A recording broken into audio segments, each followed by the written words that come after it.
Welcome to the Fitness Plus Technology Podcast for club owners, operators, and fitness professionals. Each week, host Bryan O'Rourke brings you an expert interview with a global influencer at the crossroads of fitness and technology. You gain the insights, tools, and inspiration you need to stay connected to the pulse for what matters most for your business in the age of exponential technologies.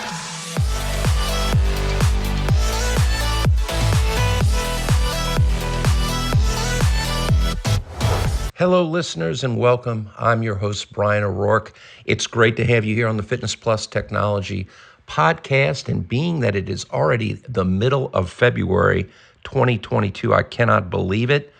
Look, before we get into the podcast, just a note, our lovely puppy, Kita, at Kita the dog on Twitter, passed a week ago, and she was a rescue. So we had her in our lives for 10 years. I really encourage you. She was a husky. You know, if you have the opportunity to rescue a dog and you're a dog lover, please do. And donate to the Texas Husky Rescue Foundation if you can.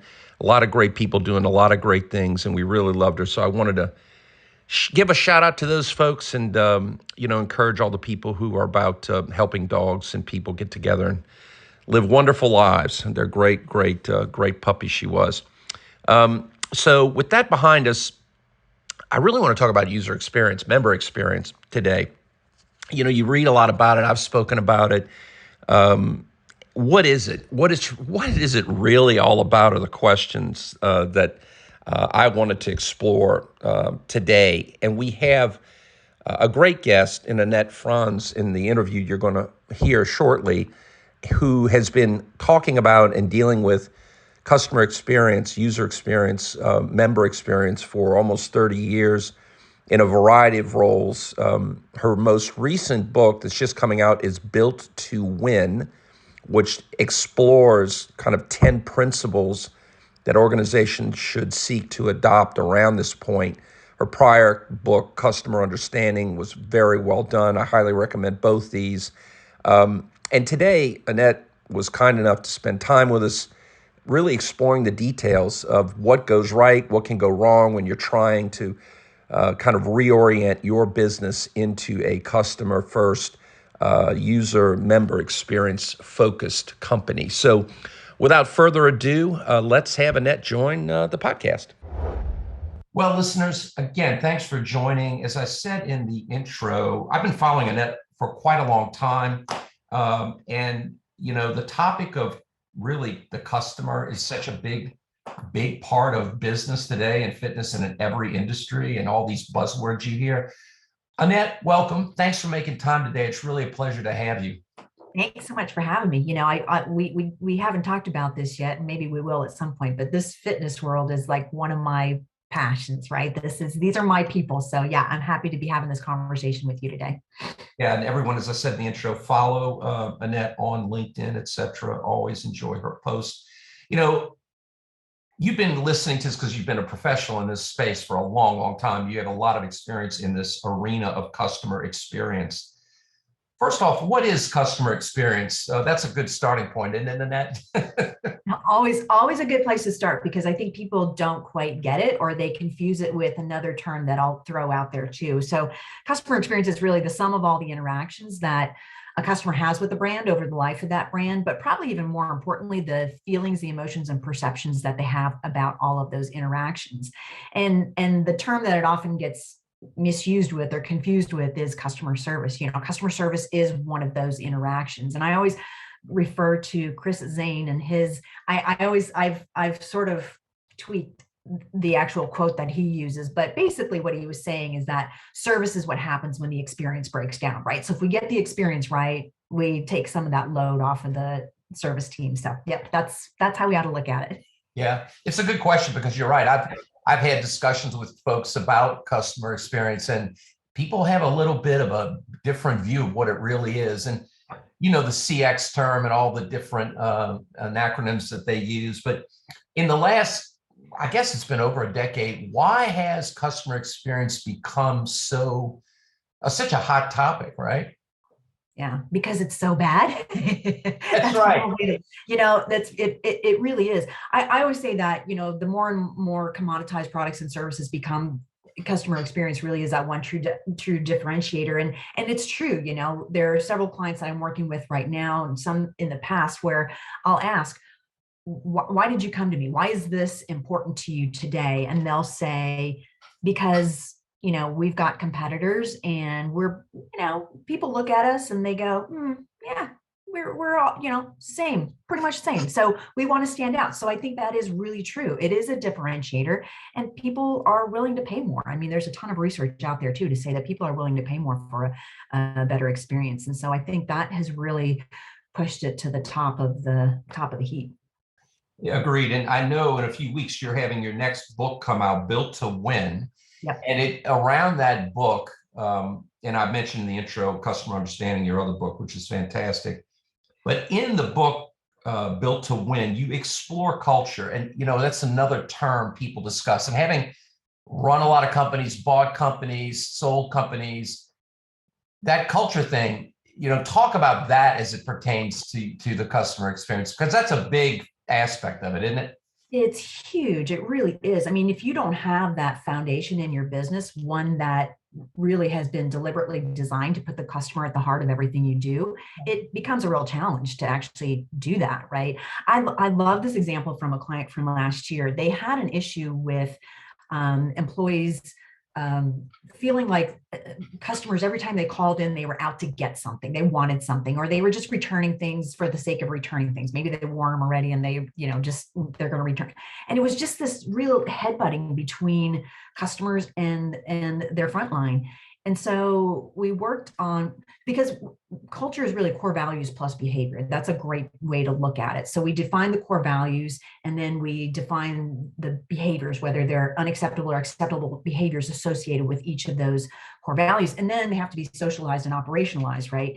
So what was happening was we took a look at their core values and there was really nothing there around the customer. And so as we talked through it, we were looking at, you know, what would be the best core value here to help us bring, you know, the front line in alignment with customers and really putting them, you know, first. And we ended up adding a core value that was simply customer trust. And we defined it. We said, here are the behaviors that are associated with that, things we don't want to see, like the headbutting that we've been seeing. And it was really interesting because the client said, once we did that and we socialized and operationalized that, it was just easy. People didn't have to think twice about it. It was, this is what we do. This is how we interact with this is how we interact with each other too, right? So it just became easy. So that's why it's so important to have that customer-centric culture. And it's deliberately designed to be that way. It doesn't just happen on its own, right? Is that one of the biggest challenges? I'm going to get into the kind of pros and cons, but in my experience, that's a huge challenge. To you, is that one of the biggest challenges, is people saying, oh, we want to become customer centric, but the way they really behave in their true value systems don't match that, right? Yes. Yeah. I am working with a client right now. I'm doing executive interviews right now. And when we had sort of the executive kickoff, everybody was on board. Even the CEO was like, yeah, this is, you just tell me what we need to do. And so as I've gone through the interviews with the executive team, I had a conversation with the CEO and the entire conversation was about revenue and EBITDA. Like that was, I had to actually ask him, where does the customer fit into all of this, right? Because he never mentioned the customer. And I contrast that with another client that I had just finished interviews with. And that CEO was all about the customer experience is what's important to me. This is why I'm in business, because I want the customer to be happy to get what they're looking for to help them solve problems. What a contrast, you know, when you've got that executive commitment versus not, you know, it makes such a big difference. It does. It really is so true. Because you really can't, it takes a lot to change those things. Like it's not something you're just going to do overnight, right? Absolutely. Yeah. It's their mindset shift. It's a behavior shift. It's all of that. Yeah, absolutely. So in your experience helping people kind of get their hands around this, what do you find are, you know, what organizations can do really well when it comes to initiating this in their company? What do they do real well? And then in contrast, what do you see people just make huge errors in trying to do this? Yeah. And this being customer experience or the Yes. culture? Customer Well, experience. both, right? Yeah. I think to answer the wrong side of things, it's, Mhm. I probably just addressed those, right? There's, Sure.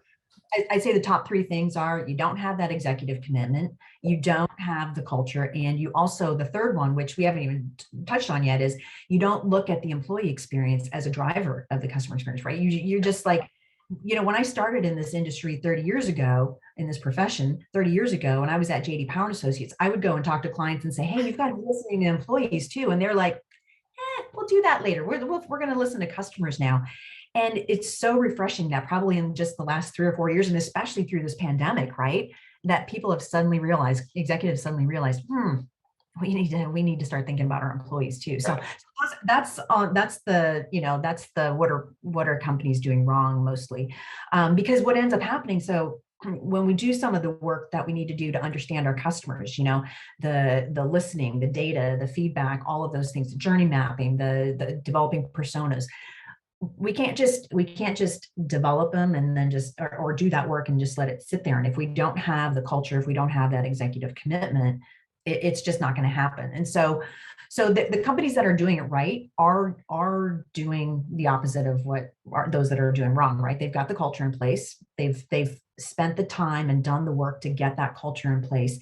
They're doing that customer listening and they're using it, right? They're sharing it throughout the organization. They're providing feedback back to customers about what we're doing to improve the experience. It just flows really nicely. I mean, there's so many things that they're doing that are completely opposite of those who are doing it wrong, and so it is, I think, probably the most important thing. I mean, the thing we have to remember, and especially when we talk about culture too, is that feedback, that customer understanding is really at the core of that, right? And that's really when we do that work and then we share it out to the organization and we do something with it and we circle back with our customers and let them know what we're doing, and it's sort of this continuous loop.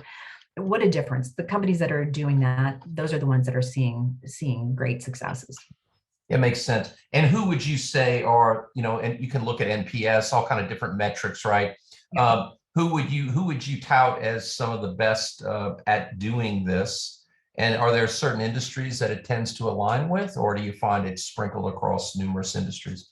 I think it's sprinkled across, I mean, there's a lot of the usual suspects, there's, the Ritz-Carlton, and there's American Express, and there's this bank in the UK, and I'm drawing a blank on it. It's in my book too. Atom Bank, ATOM, some of those usual suspects, but it is sprinkled across. But I will say there are some industries that are still, far behind, and I would say financial services, but here's the problem. Like, you have a USAA doing amazing things. You've got Navy Credit Union, the huge, what's the name of it? Navy Federal Credit Union, doing amazing things too, and feedback and continuous loop and the culture and putting employees first, those kinds of things.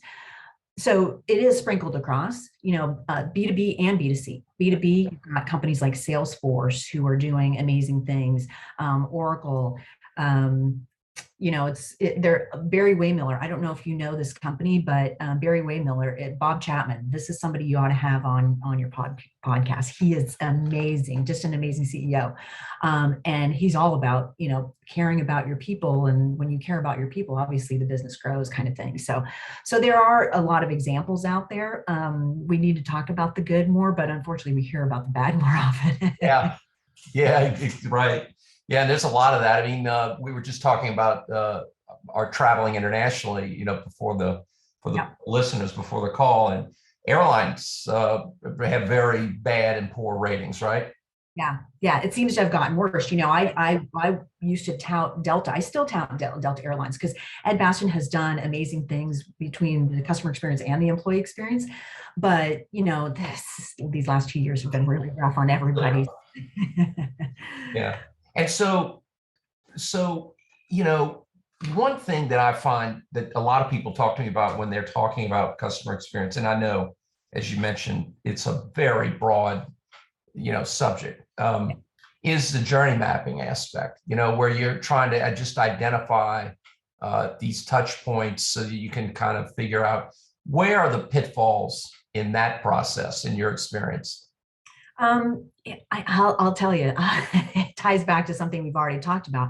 I've actually had to talk people out of doing journey mapping because they don't have the foundation set up to do anything with what they uncover, right? You spend a lot of time and money doing that work. And if you don't have the budget or the executive commitment to make the changes that you've got to make, because journey mapping isn't just about that map. I have this 6-step process, and it's not just about creating that map. It's about looking inward and looking at creating a service blueprint. So you're looking at the people, tools, systems, processes that are behind the scenes, that are supporting and creating the experience that customers are having. You're also ideating, you're developing and designing that future state. And there's so much work that goes into that process that if you don't do anything with it, it's like I said, it's expensive and it's a waste of time. And so I think those are probably the biggest pitfalls. The other one is not having customers in the room and bringing that customer data into those maps, because maps are all about the customer viewpoint and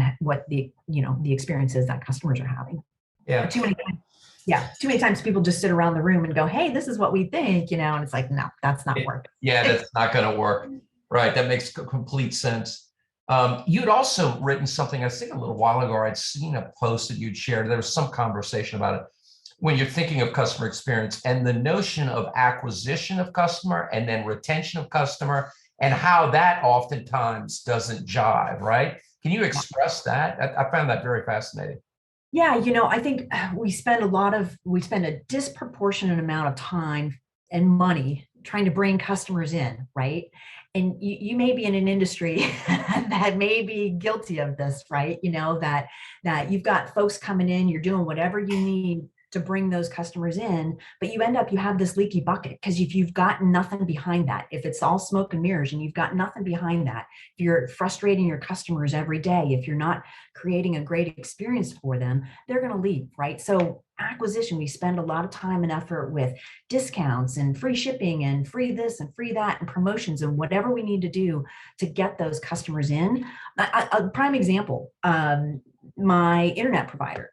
Hey, you know what? I will, here, you're going to get a 12-month loyalty discount, and then then you get this ridiculous rate that, yeah, I'll take it because I need internet, right? And then the next year comes along and all of a sudden your monthly rate triples, right? And then they're like, well, you can call back in again and get that discount again if you just call, the loyalty department. It's like, that's just so wrong, Yeah. I mean, because the experience in between isn't that great. I mean, Right. my internet goes down, and they're not responsive, they're not proactive and letting you know when they're going to have outages or when they're, doing maintenance. So you can't just trick people into coming in and then, not live up to your brand promise. That's the problem. And we all know about the impact of retention on your bottom line. Yeah, a lot of people don't even look at their cost of acquisition and really understand even the economics behind it, which is just unbelievable to me. Or understand when they are acquiring customers, they're acquiring in the wrong kind of customer. Wrong kind of, yep. And so it's costing them even more than the acquisition cost. It's really damaging to the business. But when people are so focused on the top line in the near term, top line doesn't mean anything if you're not building a sustainable business. I mean, you better understand those economics. One thing before we go, a couple more questions. I know you've done some work in the fitness space in the past. And are there any common, you just alluded to one, we're talking about sell. What other things do you see that might be common for fitness brands when it comes to customer experience? I think the comment about employee experience and how important that is to the customer experience, and I know employee retention is a tough one in the industry, right? It's sort of a transitional, that's not the word I'm looking for.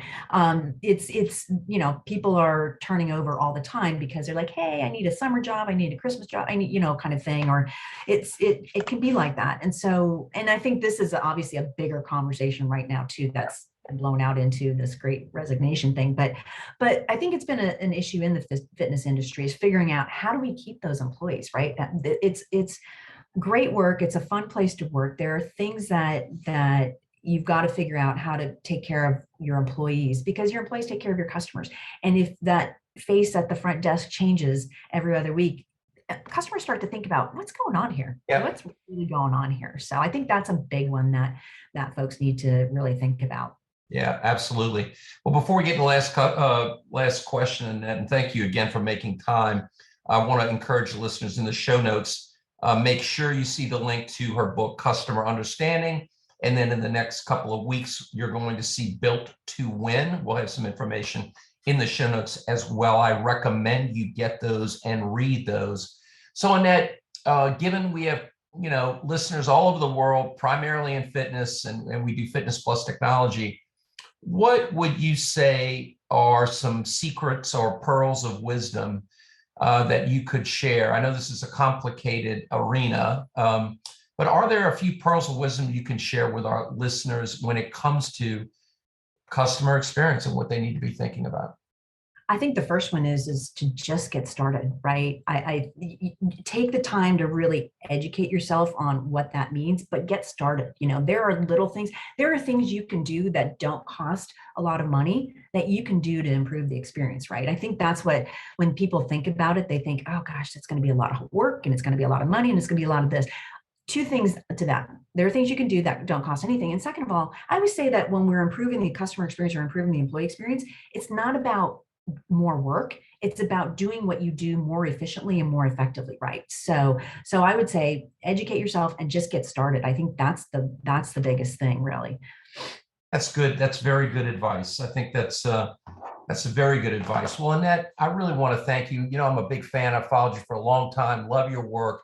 I think in today's world, having organizations in fitness or any industry for that matter, focused on this arena of customer experience and employee experience and all the different aspects to that, it's really, I don't see how you're going to be successful in business today if you don't have that center of the plate. Is that fair? Yeah, I think that's a fair assessment. And just a quick note, at the end of both books, I have an open letter to CEOs, and it's point blank for lack of better. But the way that I close out the letter is, if you have any doubt about this, just close your eyes for a minute and imagine your business with no customers, right? I mean, that is, end of story right there. That's a good way of putting it. Well, Annette, you've been a delight. Thank you for helping our listeners understand more about the world of customer experience. Given all that you've done over the years on the subject, it was a real privilege and pleasure to have you along to share your views. So thank you so much. Thank you for having me. I enjoyed our conversation. Same here. Hello, listeners. This is Bryan O'Rourke, and thanks so much for listening to the Fitness Plus Technology Podcast. The podcast is made possible by the Fitness Industry Technology Council, a consortium of global brands working together to enhance the adoption of technologies in the fitness space. Our company, Videri Ventures, which is invested in Vertimax, Montezuma, Gold's Gym, Houston, Texas, and Fitness 24/7 Thailand, also underwrites the podcast, along with our service companies, Integris Advisors, Moon Mission Media, and others. Please feel free to share this podcast with your colleagues. And if I can be of any assistance to you, don't hesitate to reach out, bryanko'rourke@gmail.com, or find me on any of the major social networks. Have a great day, and thanks for listening.